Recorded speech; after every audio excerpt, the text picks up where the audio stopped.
Bon, bah me revoilà, j'ai eu un petit loupé aujourd'hui avec mon générique. Donc bonjour à tous, je suis ravie de vous retrouver le mercredi pour vous présenter de lumineuses personnes dans cette émission. Tout est possible, il suffit d'y croire. Effectivement, j'ai vraiment la conviction que tout est possible dans la vie. Il y a plein de choses qui peuvent être réalisables, sauf que on a des peurs, on a des freins, on a des doutes, on a des blocages qui nous figent parfois. Et ce tout est possible, eh bien, on ne l'envisage même pas. Alors, moi, j'avoue que j'étais comme ça et je me suis fait beaucoup aider. Et maintenant, j'arrive à voir vraiment germer ces graines du tout est possible dans ma vie. Je comprends qu'il suffit d'y croire et qu'il y a plein de choses qui peuvent émerger. Donc, vraiment, j'ai envie de témoigner de cela et de vous aider à aller vers cela grâce à des personnes que je vous présente le mercredi au travers de cette émission. Et aujourd'hui, on a une personne qui va nous présenter son activité qui est vraiment très atypique. Donc, bonjour Isabelle. Bonjour Chantal. Merci d'être là et de venir nous parler de cette activité, cette sculpture sur pierre, cette sculpture miroir dont tu vas nous expliquer les tenants et les aboutissants. Mais avant tout, j'aimerais bien que tu te présentes ton parcours parce que je le trouve, enfin, je suis assez émerveillée de tout ce que tu fais et de ton ouverture d'esprit. Et voilà. Donc, si tu peux nous parler un petit peu de tout ça pour nous mettre en appétit. Alors, beaucoup de personnes ne me connaissent que comme médecin, puisque je suis médecin, homéopathe, nutritionniste, psychothérapeute. Enfin, j'ai beaucoup de cordes à mon arc au niveau médical parce que j'ai effectivement beaucoup de curiosité. Mais mon parcours n'a pas commencé comme ça. Mon parcours, au départ, c'est d'être une petite fille qui était extrêmement curieuse et qu'on a mis dans une école pour enfants curieux. C'est une école qu'on appelait l'école nouvelle à l'époque. Donc, une école avec les méthodes Freinet-Montessori. Et j'ai donc pu nourrir ma curiosité avec ce qu'on nous apprenait là-bas et apprendre à toujours faire des liens entre différentes choses. C'est-à-dire qu'on n'apprenait pas verticalement, mais on apprenait toujours à voir ce qu'il y avait à côté et pourquoi ça pouvait se rattacher à ce qu'on était en train de faire. Ouais. Et j'ai la fierté de me dire que j'ai découvert le nombre pi. C'est-à-dire le 3, 14, 116, j'ai appris à le compter en faisant des petits carreaux sur des cercles pour faire des... Bon. Et cette manière... Bon, c'est un exemple, mais on en parlait encore justement pendant le stage que je viens d'animer. La manière concrète d'apprendre les choses permet de développer aussi un sens pratique qui est, ma foi, bien utile aussi en médecine parce que ne donner que des informations pour se soigner à un patient, que des médicaments, ça ne lui permet pas de bouger lui pour aller mieux et de ne plus avoir besoin de médicaments. Parce que le but, c'est quand même pas de prendre forcément des médicaments toute sa vie. Quelquefois, ça peut être nécessaire, mais ce n'est pas toujours le cas. Donc, en fait, tu as appris à apprendre autrement.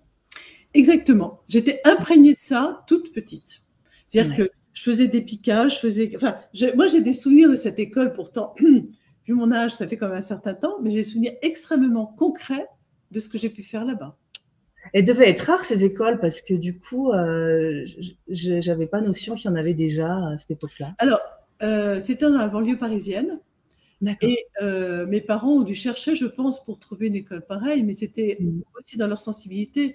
Mon père était architecte, ma mère était graphiste publicitaire, donc c'est des gens qui étaient déjà dans une ouverture artistique et qui avaient forcément envie que leur enfant ne soit pas que dans des données scolaires, quoi. Donc je pense qu'ils ont dû chercher pour trouver.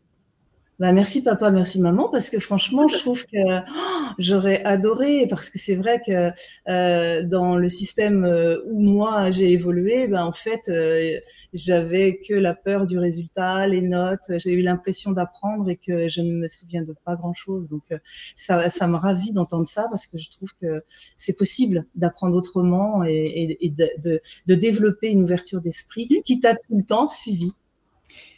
Oui, mais sauf qu'à un moment, j'ai commencé à dire que je voulais devenir médecin. Et là, mes parents m'ont dit, mais dans une école comme ça, tu ne pourras jamais arriver à faire tes études de médecine. C'est-à-dire qu'ils ont eu peur, en fait, que cette ouverture conduise à des résultats qui ne suffisent pas pour avoir leur bac. Et donc, du coup, je suis rentrée dans une école beaucoup plus sérieuse, beaucoup plus verticale, dans une école religieuse, n'est-ce pas? Et j'ai appris, du coup, une rigueur et une discipline aussi qui m'a permis, bon, d'abord d'avoir beaucoup de mal, mais ensuite de pouvoir passer mon bac de manière plus brillante, peut-être que je l'aurais fait dans le premier cas, mais surtout de disposer des deux boîtes à outils, la boîte à Oui, outils rigoureuse et la boîte à mm, outils curieuse. Et ça, c'est quand mm. même beaucoup de choses très, très riches après pour devenir médecin. Oui, ça m'étonne pas. Ouais. En fait, ouais, c'est ce qui a fait que bah, du coup, tu en es là aujourd'hui et tu as effectivement de nombreuses casquettes parce que tu as étudié dans enfin, beaucoup de médecine alternative aussi. Tu Oui, n'es pas resté que pas que dans le dans savoir ta médical. filière. C'est-à-dire, dès le début, moi, j'étais soignée par homéopathie, donc il était normal pour moi d'être homéopathe. Donc déjà, D'accord. à l'hôpital, quand j'ai commencé à parler du fait que je faisais de l'homéopathie, on m'a regardé avec un œil bizarre parce que ce n'était pas très, très dans les modes Ouais. actuels. Et puis, du coup, j'ai fait mes études d'homéopathie à la fin de mes études de médecine, puis j'ai enchaîné après pour l'acupuncture, la micronutrition, plein d'autres choses qui étaient des facettes complémentaires des patients, de façon à pouvoir comprendre comment les aider, pas que d'une seule manière, parce que tout le monde n'est pas pareil. Là aussi, méthode Montessori, tout le monde a des canaux différents de compréhension, mais même chose, les patients ont tous des manières différentes de pouvoir accéder à eux-mêmes et pouvoir se soigner ou pouvoir être malade. Donc, c'est Oui, en fait, l'idée, toi, c'est aussi de rendre tes patients autonomes, d'observer. Voilà, c'est ça. Ouais, c'est ça. si je ne suis là que pour les aider tout le temps, ben, ils ne savent pas marcher sur leurs deux jambes. Mm. Il y a un proverbe chinois qui dit: je te montrerai le puits, je te montrerai la corde, je te montrerai le seau, mais je ne tirerai pas de l'eau à ta place. Mm. Ça, le jour où un patient m'a sorti cette phrase, j'ai dit: ok, je la fais mienne, parce que pour moi, c'est vraiment la chose la plus importante. Ouais, c'est ce qui me plaît beaucoup dans ta philosophie et j'avoue que ça, c'est vraiment ce qui me parle, en fait, vraiment. Et donc, du coup, tu as continué ton chemin et un jour, tu as rencontré la sculpture miroir. Donc, tu Alors, la sculpture, c'était quelque chose d'amusant, parce que je m'étais toujours dit, quand je serai à la retraite, je ferai de la sculpture. Je me dis ça depuis très longtemps. Mon père étant architecte et faisant de la sculpture, ça m'avait toujours attiré. J'aimais bien gratouiller les bouts de bois. J'ai fait de la poterie, j'ai fait plein de choses avec mes mains quand j'étais petite. Et un beau jour, la thérapeute avec qui je travaillais, à qui je dis: oh, de toute façon, quand je serai à la retraite, je fais de la sculpture, elle dit: ah, justement, je viens de faire un stage de sculpture avec une personne, ça devrait t'intéresser, tu devrais prendre contact avec elle. Donc, je prends contact avec la personne en question qui me dit: il faudrait que vous veniez faire un week-end. C'est en Normandie, ça s'organise. Je dis: oui, oui, je vais venir avec ma fille, ça sera très bon pour ma fille aussi. On n'a jamais trouvé un week-end pour y aller. Et puis donc, au mois d'août, elle m'appelle, elle dit: écoutez, le stage est au mois de septembre, est-ce que tu viens, est-ce que tu viens pas? Je dis: oui, oui, oui, je viens, il n'y a pas de problème, ma fille, tant pis, moi je viens. Et puis, j'ai jamais lâché. C'était il y a 10 ans et j'ai jamais lâché.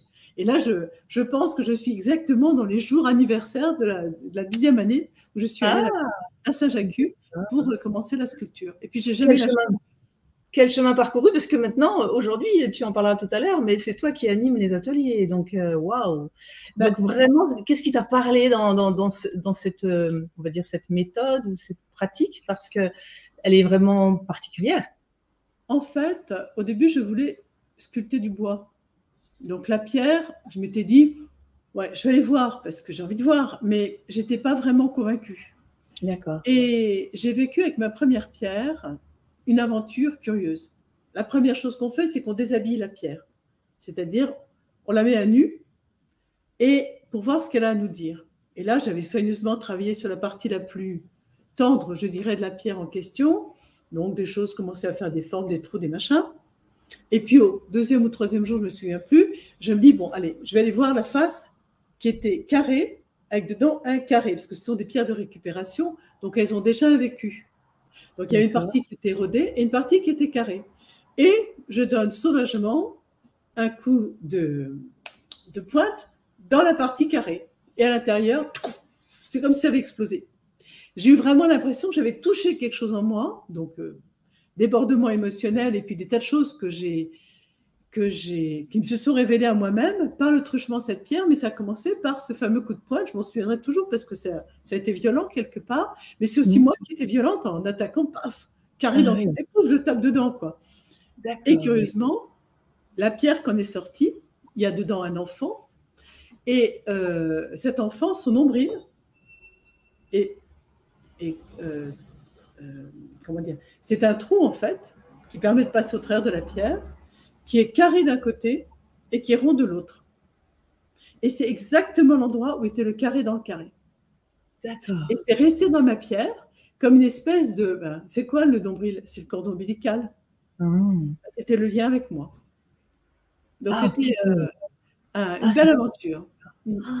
D'accord. Et quand tu dis que la pierre te parle, est-ce que tu peux me dire ce que ça veut dire? Ça veut dire quoi? Il y a des formes? Alors, la première chose que l'on apprend, c'est que pour ne pas… quand un sculpteur a une pierre, genre, il veut faire quelque chose avec. Oui. Nous, on ne sait pas. C'est-à-dire que le but n'est pas de dire « Oh, ben, je vais faire un cheval, je vais faire un éléphant. » Ouais. Pas du tout ça.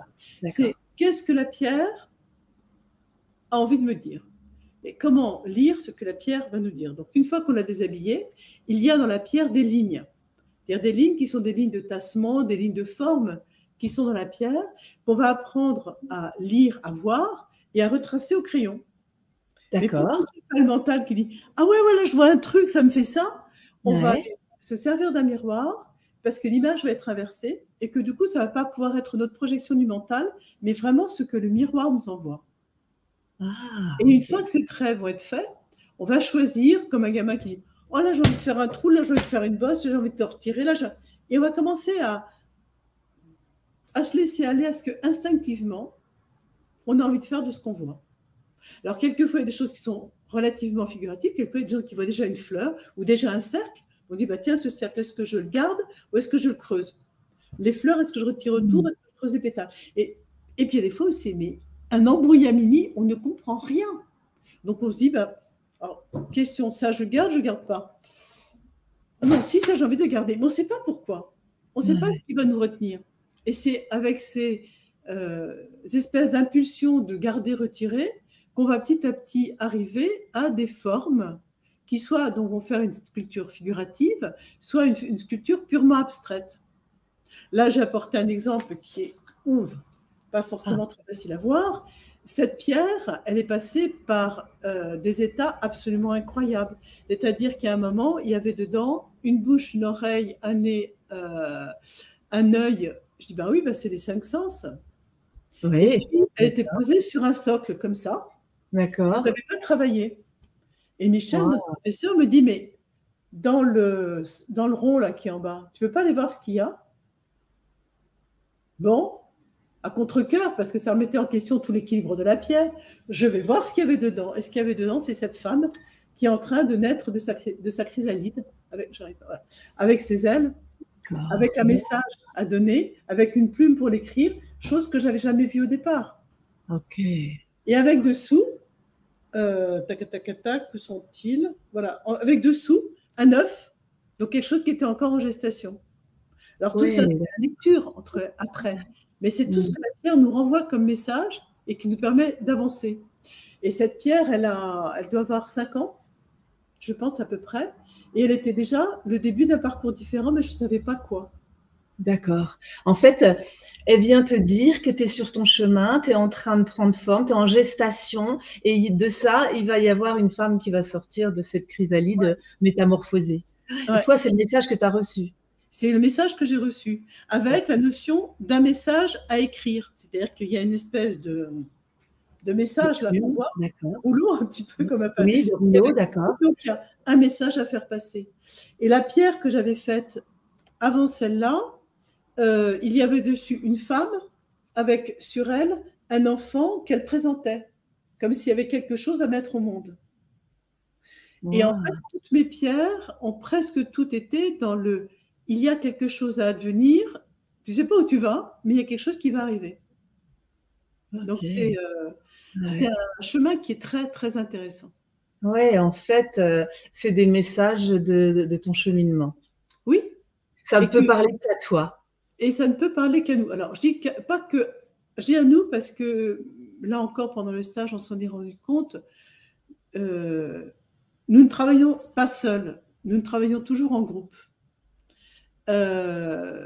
Et du coup, les autres sont aussi là, avec un regard légèrement décalé, pour nous permettre quelquefois de voir ce que nous ne voulons pas voir. Parce qu'il n'y a pas pire aveugle que quelqu'un qui ne veut pas voir. Oui. L'enfant dont j'ai parlé sur la première pierre, on m'a dit, est-ce que tu vois quelque chose?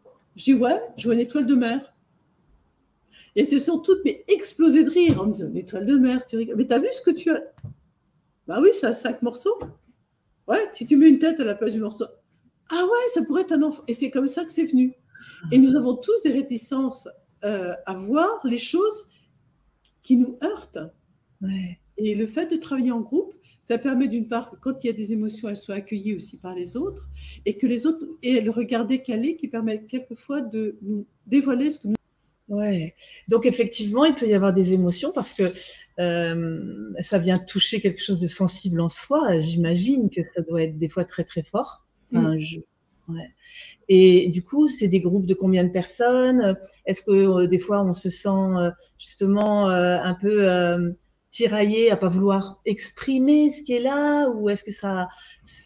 Alors, dans mon vécu, les groupes dans lesquels j'étais, on était entre 6 et 8 personnes.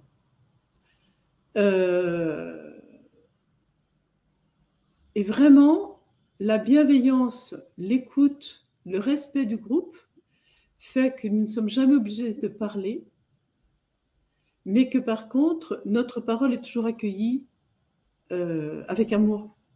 Ouais, s'il y a Peut-être besoin. des gros mots dire ça, mais c'est vraiment ça, l'impression qu'on est dans une espèce de cocon, une espèce de nid douillet dans lequel on peut se permettre vraiment de dire ce qu'on a sur le cœur, c'est le cas de le dire, et que c'est reçu toujours très, très positivement. Ouais. Il y a des moments qui ne sont pas faciles parce qu'il y a des prises de conscience qui sont extrêmement douloureuses. Moi, je sais que par rapport à mon histoire, il y a des choses qui ont été très, très dures, mais ça m'a tellement libérée que justement, je puisse l'évacuer ou le métamorphoser par la pierre. Ça transforme une vie, quoi. En fait, dans un groupe comme ça, parce qu'au début, on y va doucement, parce que c'est un peu grossier, la pierre, j'imagine. Et donc, du coup, on grandit ensemble, quoi, en fait. Oui. Ouais, c'est ça. Mais on ne Donc, commence pas tous au même moment. Il y en a qui ont déjà de l'expérience. C'est-à-dire que moi, je suis arrivée dans un groupe où il y avait 8 stagiaires, et nous étions 2 à ne jamais avoir touché la pierre de cette manière-là. L'autre, elle avait déjà fait de la sculpture figurative. Et du coup, Michel l'a laissé partir sur son habitude de sculpture figurative. C'est pas pour rien, je parlais d'un éléphant tout à l'heure, parce qu'elle a fait une tête d'éléphant. Mais en fait, après, petit à petit, elle a compris. Donc, sa tête d'éléphant a laissé apparaître d'autres choses. Et après, elle ne s'est pas arrêtée là. Elle a continué à faire de la taille de pierre avec nous. Et du coup, elle a accepté cette nouvelle manière de travailler où certaines personnes font des sculptures qui ne ressemblent, entre guillemets, à rien. Et il y en a qui sont des merveilles de perfection et de finesse. Vraiment, chacune a des talents et des modes d'expression différents. Et nous avons chacune des chemins différents. Et toujours, ça vient parler, ça vient délivrer un message, toujours? Toujours. Pas toujours au moment où on l'attend, mais toujours. Et ce qui me pose question, là, j'imagine que tu avais déjà travaillé sur toi avant, etc. Oui. Est-ce que c'est revenu travailler des choses encore en profondeur, ou c'est des choses que tu n'avais jamais imaginées? Tu vois ce que je veux dire?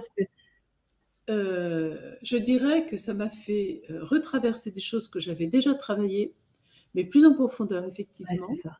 Et puis, sans avoir besoin d'un discours analytique. C'est-à-dire que ça devient directement, j'ai envie de dire, perceptible. Ouais. Il n'y a pas besoin d'explication forcément. Ouais. Et ça, c'est très, très fort comme, comme média. Ce que tu veux dire, c'est qu'on n'a pas besoin de mettre des mots dessus, on ressent quelque chose, on lâche. Et des fois, on sait même pas ce qu'on lâche. J'ai découvert dans une de mes pierres que j'avais eu un jumeau utérin, ce qui est extrêmement fréquent. Mais donc, j'ai eu 2 jumeaux qui sont nés. D'accord. Donc, que j'ai mis au monde, que j'ai extrait de ma pierre. Et puis après, je me suis occupée de la pierre qui restait. Les jumeaux, je les ai mis de côté. Et dans la pierre qui restait, c'est 2 mains qui sont sorties, une main d'homme et une main de femme. Elles ne sont pas comme ça, elles sont comme ça. Voilà. Une main d'homme et une main de femme, avec une main d'homme qui contient un visage de femme et une main de femme qui contient une chouette. Donc, symbole de la sagesse, de la vision nocturne, de la vision au-delà, etc. Alliance du masculin et du féminin. Et mon jumeau était un faux jumeau, était un garçon. Pour moi, c'est comme ça que je l'ai perçu. Je ne sais pas pourquoi, mais c'est comme ça que je l'ai perçu. Et après, donc, j'ai travaillé sur ces jumeaux. Et curieusement, dans la pierre suivante, v'là-t-il pas que le jumeau se repointe. Et le jumeau, il était perché sur les épaules d'un personnage. Mais il va l'écraser, là, c'est pas possible. Donc, volontairement, j'ai retiré le jumeau. Donc, j'ai retiré la partie. Mais en disant, ça, c'est mon jumeau, je le retire. Personne ne pouvait savoir que c'était mon jumeau. Il n'y a que moi qui pouvais le ressentir. Et la chose amusante, c'est que le personnage, du coup, est devenu un ange. Et cet ange tenait un œuf avec un embryon dedans et un œuf vide. Où je était partie. Alors, ça peut paraître complètement fou quand on entend ça, parce qu'on se dit, mais attendez, c'est vous délirez, c'est n'importe quoi et tout. Oui, bien sûr. Chacune reconnaît. Et quand on lit les autres, ah ben oui, bien sûr. Là, pendant le stage, il y en avait une qui avait une espèce de forme qui dit, ouais, ben c'est une vague. Je dis, attends, une vague qui remonte comme ça, avec les autres comme ça ne me paraît pas normal.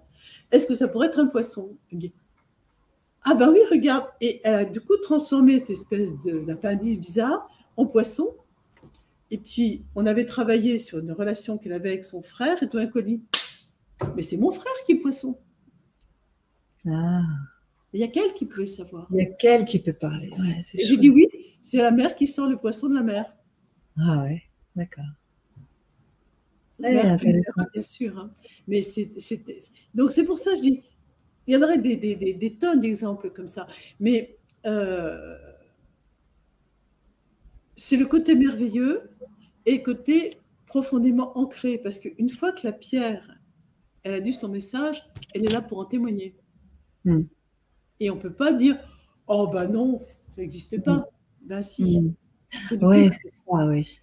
C'est pas juste comme ça une prise de conscience parce que Dieu sait si on en a, mais qu'on peut oublier vite, mais là, non, c'est bien ancré. Et le message revient jusqu'à ce qu'on l'ait entendu et qu'on s'en soit servi. Ouais. D'accord. C'est ce qui te plaît dans cette… Ah oui, tout à fait.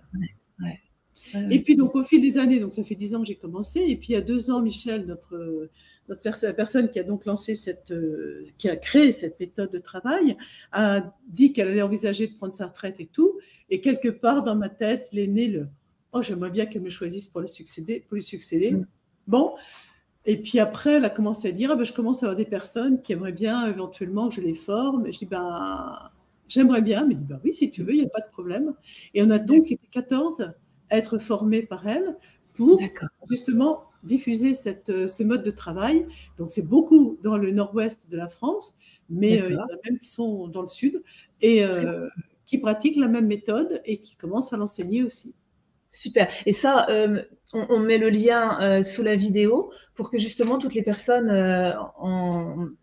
en France puissent aller voir s'il y a quelqu'un. Le site et voir s'il y a quelqu'un qui n'est pas loin de… Donc, ça s'appelle Sculpture Miroir. C'est le site qui permet de savoir un petit peu comment ça fonctionne, un petit peu l'histoire, et puis savoir surtout qui fait quoi et où. Oui, d'accord. Mais du coup, quand on s'engage dans ce genre d'activité, j'imagine que c'est pas pour 3 séances. Hein. Non, et c'est très amusant parce qu'il y avait un jeune la semaine dernière qui dit « Oh, c'est génial ce que vous faites. Oh, j'aimerais bien avec un copain faire une journée. » Ah oui. Je dis « Oui, oui, mais vous revenez dire par… » Excusez-moi. Je croyais avoir coupé le téléphone. C'est pas très grave. Je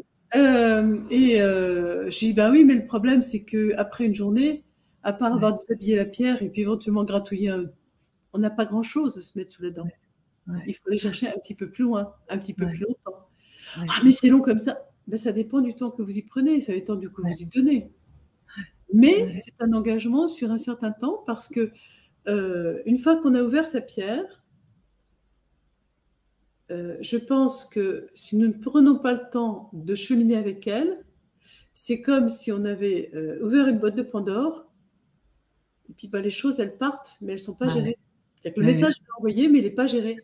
Donc, c'est vraiment quelque chose qui se fait sur la durée. Alors, ça ne veut pas dire qu'il faut être là tous les jours, machin, pas du tout. Mais se dire qu'effectivement, c'est un chemin qui progresse. Il y a des gens qui ne cheminent qu'en faisant des stages, donc ils vont faire 1 ou 2 stages par an et puis 1 ou 2 week-ends éventuellement parce qu'ils sont loin des lieux d'ateliers. Soit il y a des gens qui vont faire ça 2 fois par mois ou 1 fois par mois de façon effectivement à voir leur pierre évoluer plus vite. Et il y a des gens, quand ils ont une séance qui ne peut pas se faire, qui disent « Oh, mais ça fait longtemps que je n'ai pas travaillé ma pierre. » Longtemps, c'est quelquefois 6 semaines, 2 mois. Et déjà, ça leur paraît énorme parce qu'ils vont reprendre contact avec la pierre, la toucher. C'est-à-dire qu'en fait, c'est vraiment… Il y a une espèce de… de sensualité aussi à ce travail, parce qu'on sent, on sent là où ça accroche, là où c'est lisse, là où c'est très, très, très important. Ouais, je comprends. Et il n'y a pas besoin d'être, je veux dire, doué de ses mains. Il n'y a pas besoin de, voilà. Ouais. En fait, l'idée, c'est d'expérimenter pour savoir comment ça parle et essayer, parce que on peut pas savoir ce que ça a fait tant qu'on ne l'a pas fait. C'est comme tout. Et c'est vraiment c'est pour ça que je propose des demi-journées découvertes, c'est que pour que les gens sentent ce que ça leur fait de se retrouver avec une massette, une pointe, et de commencer à aller chercher ce qui se passe derrière l'écorce apparente de la pierre. Et se dire, ah, c'est comme ça dessous, ah ben c'est vrai qu'il y a des traits, ah ben oui, j'ai envie d'aller voir, ah ben oui, mais ça c'est raccordé à ça, et de découvrir justement toute cette lecture, tout ce fil directeur qu'il y a sur la pierre. Ouais. Et d'ailleurs, on a beaucoup de chance aujourd'hui parce qu'on a Nicole qui vient à tes ateliers et qui est venue témoigner de son expérience. Bonjour Nicole. Bonjour Chantal, bonjour Isabelle.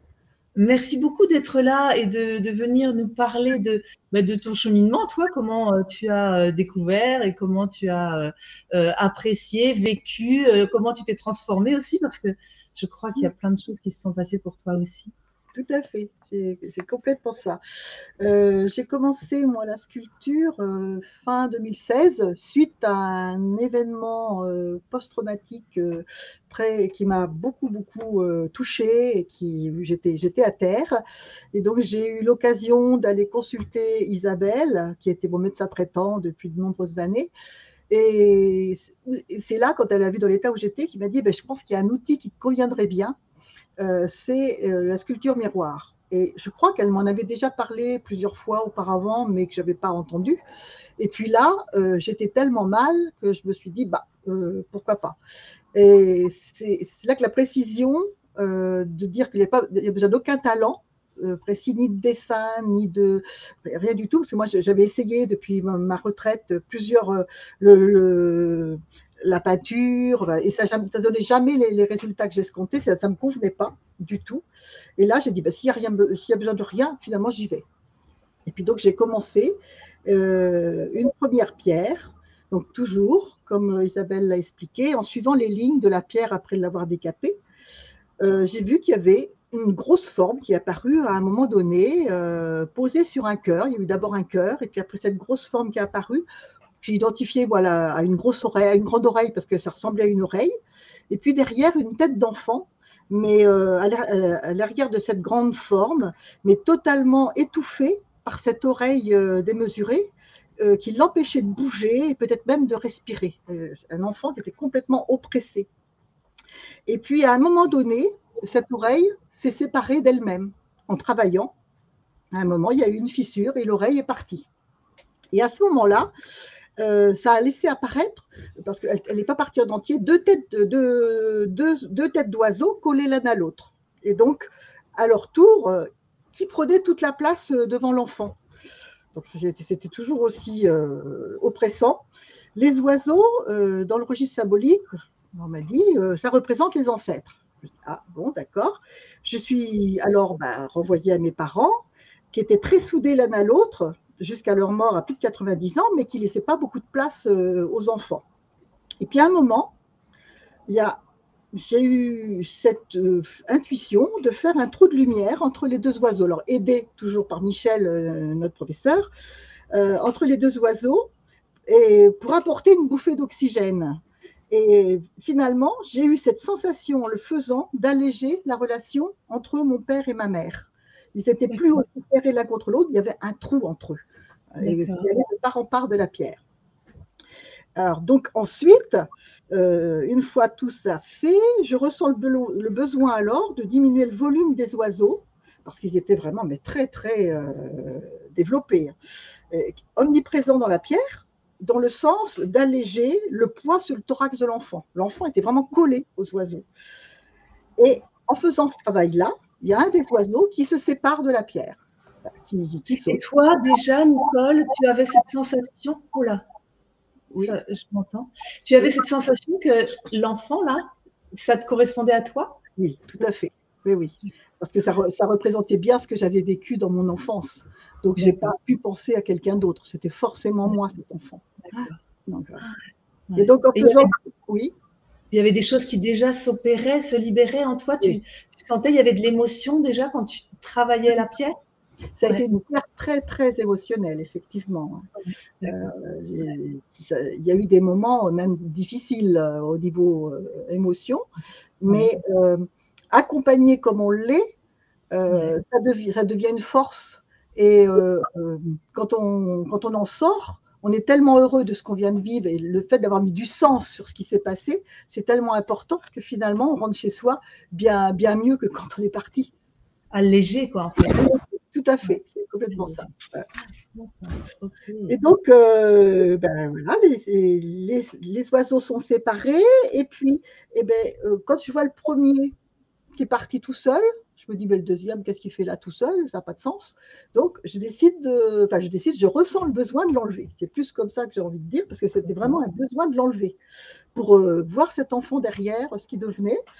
Et donc, je me rends compte, quand les deux oiseaux sont partis, qu'on a un enfant, sûrement un bébé, les deux jambes en l'air, les deux bras en l'air, qui a l'air de jouer avec ses membres, comme tous les petits-enfants le font. Et puis, comment dire, peu de temps après, comme il est là, cet enfant, j'ai envie de l'affiner, j'ai envie de le rendre plus, comment dire, morphologiquement plus stable. Et donc, en faisant ce travail-là, à un moment donné, les deux bras tombent d'un coup. Plus de bras. Donc, là, c'est dur. Et puis, je me dis, qu'est-ce qui se passe là? Pourquoi les bras t'en sont tombés? Voilà, c'est exactement l'expression que j'ai eue. Les bras m'en tombent. Et puis, après, ça a été un peu plus loin. J'ai dit, tant pis, on va continuer. Et puis après, ça a été la jambe. Alors là, j'ai dit, qu'est-ce qui va me rester de la sculpture? Et puis donc, en poursuivant le travail de lime et tout ça, pour la rendre plus belle, on s'aperçoit qu'elle ne tient pas bien debout. Alors, Michel, notre accompagnatrice, là, me dit, attends, je vais faire ce qu'il faut pour la faire tenir debout. Et elle me la prend et elle va sur le sol cimenté du garage où on était, c'était d'ailleurs chez Isabelle, et elle la frotte par terre pour limer toutes les imperfections du dessous. Et en faisant ce travail-là, le corps se sépare en deux, fendu. On la voit encore aujourd'hui, là, voilà ce qui m'en reste. Et là, on voit ici un trait, là, c'est la fente. Et donc, il ne me restait rien du tout de ma sculpture. Elle était à terre. Hein. En tout cas, c'est comme ça que je l'ai ressenti. Et ça voulait dire quoi pour toi, alors, du coup, d'être comme ça, sans membres, Sur le coup, je ne savais pas ce que ça voulait dire du tout. Mais j'étais complètement effondrée. Hein. J'étais à ramasser la petite cuillère. J'étais en larmes. Il n'y avait rien inconsolable. Et donc, Michel me propose à ce moment-là, me dit quelque chose que je ne fais jamais pour personne. Je vais te la recoller pour qu'il te reste quelque chose. Vous voyez bien que c'était important pour moi. Et donc, elle me l'a recollé, je l'ai récupéré. Et depuis, je l'ai chez moi, affiché sur le coin de mon bureau. C'est celle qui est la plus proche de moi, d'ailleurs. Et quand il s'est agi, quand il y a eu le moment de lui donner un nom, voilà, je lui ai donné le nom, La Victoire. Parce que finalement, elle me représente tout ce que j'ai traversé comme difficulté dans la vie, et malgré tout, toujours le bras en l'air, prête à bondir pour agir, et voilà, bien positionnée sur ses deux jambes raccourcies. Mais pour moi, voilà, elle me parle de victoire. Et mon prénom, Nicole, veut dire victoire du peuple. Donc, quand on rassemble tout ça, alors c'est vrai que alors moi, j'aime beaucoup écrire. J'ai découvert ça depuis que je suis à la retraite, donc j'ai écrit. Et quand j'ai écrit, j'ai trouvé du sens à beaucoup de choses. Hein, donc, quand on parlait tout à l'heure des parents, moi, c'est vrai qu'aujourd'hui, sans regret ni rancœur, il n'y a vraiment plus rien de tout ça. Avec beaucoup de tendresse, je peux parler de mon enfance, partagé, d'une part, il y avait l'autorité de mes parents, mais débordés, courageux, hyperactifs, coléreux, comme beaucoup de gens étaient à cette époque-là, où l'individualité n'avait pas sa place, et d'autre part, l'amour non manifesté, certes, mais latent, exprimé par le cœur, qui est sorti de ma pierre, qui est apparu très rapidement et qui est resté jusqu'au bout. Oui, d'accord. Et cette matrice familiale, elle a été marquée par 3 règles de vie qui m'ont été imposées jusqu'à l'âge de 20 ans, écouter, obéir et travailler. Il n'y avait que ça qui comptait dans la vie à ce moment-là. Et que ces oiseaux représentent un présent encombrant qui étouffe l'enfant. C'est ça, ils représentent mes 2 parents qui, de façon inconsciente, m'ont bridé dans mes désirs, mais qui ont développé par contre très tôt mon envie de m'en sortir seule et une grande indépendance. C'est vraiment ça l'enseignement que j'ai tiré de ces oiseaux, de la présence qui aujourd'hui ne sont plus là du tout, mais qui restent là, que je vois encore et qui… Et puis, toutes les séparations successives que la pierre m'a fait vivre, plus ou moins douloureusement, ça me renvoie aux séparations souvent difficiles que j'ai vécues tout au long de ma vie.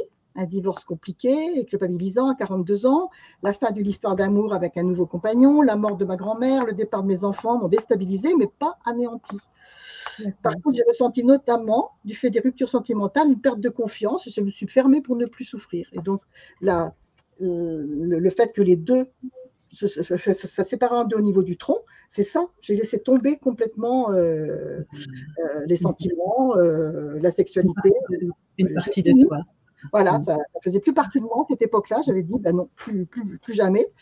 Et pourtant, aujourd'hui, je vis avec un compagnon, ça se passe plutôt bien. Et j'ai envie de dire, tout ça, le passé, c'est du passé.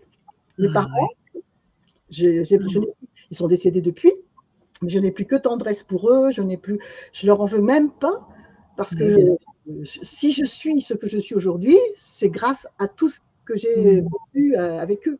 Donc, on ne peut pas leur en vouloir quand on retrace. Donc, cette première pierre a retracé, parce que tu l'as écrit, mais en fait, elle a retracé tout ce qui était lourd en toi et tout ce que tu as vécu, et pour émerger la Nicole que tu es aujourd'hui, c'est ça en fait. Complètement. Et du coup, tu as fait d'autres pierres après, j'imagine, parce que ça fait combien de temps tu dis ça fait 7 ans que tu fais… Ça fait 7 ans, je vais commencer ma 7e année là. Alors j'ai fait 2 autres pierres qui sont finies. Une, c'est le masculin et le féminin à l'intérieur de moi, donc qui est là d'ailleurs, qui est derrière moi, avec une femme très, très alanguie, très, très sirène, et puis un homme qui est… On se rejoint par la tête, mais qui est de l'autre côté avec une boule au centre, qui je pense est l'univers. Et lui, il est allongé sur l'autre face du cercle, mais lui, il est moins en forme que moi. Il est encore un petit peu bousculé. Il n'a pas encore des formes très, très épanouies. Mais tout est là. Et puis la 3e, alors là, c'est une pierre où il y a beaucoup de personnages, où ça retrace tous les personnages que je représente. C'est-à-dire qu'il y a la femme, il y a d'abord l'enfant intérieur, qui est très développé après avoir été tout petit, il a grandi au fur et à mesure de la pierre. Il y a la femme qui est en train de danser, très, très épanouie, très, très, très jolie. Il y a une chouette qui représente la sagesse, il y a un ange qui représente la protection, il y a le passeur, il se passe un livre, 2 personnages qui se passent un livre. Donc, je pense que c'est la transmission. Avec l'écriture, du coup. Avec ton écriture, est-ce que tu aimes écrire? Et du coup, tu veux dire qu'en 6 ans, tu as fait 3 pierres? Oui, 3 pierres. Et là, j'en ai commencé une 4e. Très énigmatique pour moi, mais voilà, c'est un dromadaire avec un touareg assis dessus. Donc, complètement en dehors de mes pratiques habituelles. Écoute, je vois que tu es intarissable, que ça te parle, que ça te porte, et c'est chouette. Merci comme témoignage, parce que non seulement tu crées, j'entends que tu crées des choses, mais tu découvres au fur et à mesure, et c'est ça qui est magnifique, parce qu'en fait, quand on a quelque chose, c'est pas dans la tête, c'est pas de l'ordre de la volonté, donc là, tu lâches prise. C'est ça. Souvent, je trouve le sens des choses en écrivant après coup. Je prends des notes. Je prends des notes. Hein, par exemple, le stage qui vient de se terminer, j'ai des notes. Mais à partir de ces notes, je vais écrire. Et c'est souvent quand j'écris que le sens des choses arrive. Je comprends. Donc, Voilà. tu vois, ça se complète bien, en fait. Hein. De toute façon, l'écriture, c'est moi, ça alimente mon écriture et ça me fait du bien. Ah, c'est chouette. Merci beaucoup, Nicole. Vraiment, merci de tout cœur. Est-ce que tu as autre chose que tu aimerais transmettre ou... je pourrais parler là, de la fin du dernier stage, là, de ce qui s'est passé. J'ai écrit un conte sur les émotions. Et puis, bon, voilà, l'écriture était terminée. Le livre n'est pas terminé parce qu'il y a encore toutes les images à faire. Mais comme il était terminé, on l'a lu pendant le stage. Et à la fin ça rejoint la première pierre, hein, à la fin du livre, la dernière petite image que j'ai trouvée sur Internet, qui va sans doute être un peu modifiée par ma belle-fille qui est infographiste, mais en tout cas, elle représente complètement cette pierre. C'est un personnage, où est-ce que je l'ai mis mon... Et vraiment, c'est un personnage tout noir, on ne voit pas les jambes, on ne voit pas les bras, elle est toute noire, elle a une tête et il y a un buste. Et c'est elle qui m'a fait prendre conscience. Et dessous, il était marqué que c'est un conte par rapport à la peur, enfin aux émotions. Et il était marqué que la peur venait moins visiter la jeune fille parce que comment dire, elle s'était délitée en perdant ses bras et ses jambes. Donc, exactement les mots qu'a employé Nicole tout à l'heure pour parler de ce qui s'est passé en sa pierre. Voilà. Moi, en lisant ça, puisque je lisais le livre, je lui dis, mais est-ce que tu te rends compte que tu as décrit l'évolution de ta pierre en parlant de la manière dont cette peur est partie. Voilà. Donc, quelque part, cette pierre, c'est aussi l'histoire de la peur qu'elle a vaincue. Voilà, c'est ça. La victoire sur la peur, en fait. Merci. Ça, alors, un super message. C'était la semaine dernière, alors que la pierre, elle est finie depuis maintenant 5 ans, je pense. J'ai mis 2 ans, même pas.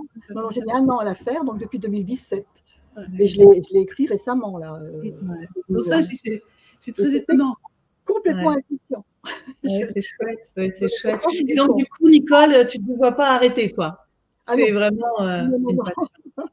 Non, ça, c'est plus possible. Je crois que quand on rentre dedans, on n'a qu'une envie, c'est de recommencer. Alors, c'est bien d'avoir des périodes d'arrêt, mais on a envie que d'y retourner. On a tellement de choses encore à découvrir. Super, écoute, je te souhaite une belle continuation et plein de belles choses à découvrir encore, parce que franchement, ça te donne envie quand on t'écoute. Je te remercie beaucoup, Nicole, en tout cas, de ce beau témoignage. Merci sur le témoignage, oui. Merci beaucoup. Au revoir. Wow, là, je crois qu'on ne pouvait pas trouver plus beau témoignage. C'est vraiment alors, tout le monde n'a pas le talent de Nicole pour écrire, mais ça fait partie du travail de la pierre, papier, crayon. Et à côté, alors, j'ai des carnets au début où j'écrivais plein de choses. Maintenant, j'écris moins, mais souvent, on tire des cartes, on tire des petits mots, des choses qui vont nous renvoyer ce que la vie nous envoie comme message. Et ça apporte quelquefois des éclairages très étonnants, donc de les garder, donc de les noter. Et moi, j'ai un cahier par pierre. Alors, il n'y a pas forcément beaucoup de choses marquées, mais nous avons tout un cahier par pierre parce que c'est trop important de ne pas perdre les émotions, les pensées, les évocations, les messages qu'il y a pu y avoir pendant ce travail. Et quelquefois, de se remettre mais au fait, ça me fait penser à ce qui s'est passé en telle pierre. C'est ça qui est vraiment... c'est pour ça que quand tu parles d'un trait dans la durée, c'est vraiment un trait dans la durée. Il y a des gens qui font qu'une pierre et qui s'arrêtent. Mais la plupart des gens que je connais, ils ne s'arrêtent pas. Alors, au bout d'un certain temps, ils sont autonomes, ils peuvent travailler seuls, mais c'est souvent beaucoup plus riche de travailler à plusieurs, justement ce que je disais par rapport à ces regards différents. Et puis, ça permet aussi qu'il y ait donc cette espèce de, j'ai envie de dire, de solidarité, de coude à coude, qui permet de cheminer ensemble. Chacun a son rythme, mais on chemine ensemble. C'est beau ça, de grandir ensemble, j'aime bien cette idée aussi. c'est chouette. Vraiment, Donc, en fait, tu proposes des ateliers. Donc, toi, tu es dans le Maine-et-Loire, à la Poissonnière, hein, pour les gens qui veulent venir à tes ateliers. Je sais pas, c'est mensuel, alors, les ateliers, c'est en fait, il y en a un par mois d'une journée et il y en a 2 par mois pour l'instant d'une demi-journée. Mais ça va forcément s'étoffer au fur et à mesure de la demande, puisque je ne peux pas avoir plus de 5 personnes en même temps, mon atelier n'étant pas avec des murs extensibles. Ouais, quand il fait beau, ça va, on peut aller dehors, mais quand il fait pas beau, on est obligé de rester à l'intérieur. Ouais. Et du coup, c'est maximum 5 personnes. J'ai commencé donc en janvier dernier et je trouve ça absolument merveilleux parce que je m'aperçois, et puis les personnes qui viennent et qui ont travaillé avec Michel s'aperçoivent aussi qu'on retrouve cette même accueil, cette même bienveillance, cette même écoute, et c'est vraiment très, très, très doux, très agréable. Super. Et tu fais des comme tu dis tout à l'heure, des stages, c'est ça? Oui, j'ai proposé mon premier stage la semaine dernière, qui était donc en Bretagne. Je vais en proposer 2 sur 2024, un au mois de juin et un au mois de septembre, toujours au même endroit, à l'abbaye de Saint-Jacques, parce qu'on est dans un endroit où on a les pieds dans l'eau, face au large, avec pension complète, rien à faire, juste être là pour tailler nos pierres dans un endroit très agréable. Donc, c'est l'endroit en général où nous faisons de stages. Mais les personnes qui viennent une semaine comme ça, elles ne peuvent pas terminer leur pierre en une semaine, on est bien d'accord, j'ai bien compris. Mais d'une fois sur l'autre. Mais souvent, elles perdent quand même une journée pour se remettre en contact avec leur pierre. Il y a une personne, entre autres, qui habite à la Guadeloupe, qui a travaillé comme ça sa pierre sur 2-3 stages, parce qu'elle n'était plus en France, donc elle revenait juste pour faire les stages de pierre. Okay. Et puis, j'ai organisé des stages à la maison, qui sont des stages plus courts, de 2-3 jours, parce que je peux éventuellement loger une ou deux personnes, mais je ne peux pas en loger 25. Et pour les gens du Maine-et-Loire ou d'ailleurs, qui peuvent venir, des gens de Paris ou d'ailleurs, qui peuvent venir pour 2-3 jours. Là, il y en a au 11 novembre, entre autres, où ça va être pendant 3 jours, 11, 12, 13 novembre, où les gens vont pouvoir travailler ensemble. Voilà. Oh, mais super. Donc, on te retrouve, donc tu es sur Instagram, sur Facebook. Sculpture Miroir Anjou, sur Instagram. Je publie sur Facebook, mais là plutôt localement au niveau de la Poissonnière solidaire. Et puis il y a le site de tous les formateurs qui s'appelle Sculpture Miroir, dans lequel il y a pour chacun des formateurs ce qu'ils proposent, les dates qu'ils proposent de stage, là où il en est de ses activités, etc. Super. Mais c'est vraiment un bonheur à découvrir. Oui, je vois ça. Vous êtes vibrante de joie, c'est émerveillé. Cette semaine qui était une merveille. On a vraiment vécu des moments tellement intenses, tellement forts, et j'ai eu en plus, puisque dans le groupe il y avait donc toutes ces personnes qui avaient déjà travaillé avec Michel, c'était un challenge de me retrouver moi animatrice avec des gens qui avaient suivi en fait une formation avec quelqu'un d'autre. Et il y a eu vraiment des retours très positifs en disant c'est à la fois pareil, à la fois pas pareil. Tu as une manière d'être qui est différente, mais on retrouve quand même là où nous on a envie d'être. Ça s'est vraiment très très bien passé. Et moi j'ai pris énormément de bonheur. Bravo à toi. Bah écoute, belle continuation. Merci. Et puis plein de belles découvertes encore, parce que j'imagine que tu es aussi toi sur le chemin de la découverte. Ouais. Ok. Merci beaucoup Isabelle, vraiment, c'est un beau partage. Merci. À bientôt. À bientôt. Au revoir. Waouh, c'est vraiment atypique comme proposition, mais vous voyez le bien que ça fait et comment on peut se libérer d'une autre façon qu'en étant dans la tête, dans le mental, en cherchant, en étant dans l'enquête perpétuelle. Là, ça vient à nous, même si ça remue, c'est pour la bonne cause, puisque ça soulage, ça libère, ça fait du bien. Franchement, je pense que ça va vous donner d'aller y voir d'un peu plus près. Eh bien, écoutez, si cette vidéo vous a parlé, si vous avez envie de la partager auprès de vos proches, n'hésitez pas, likez et puis surtout abonnez-vous pour être informé de toutes mes diffusions.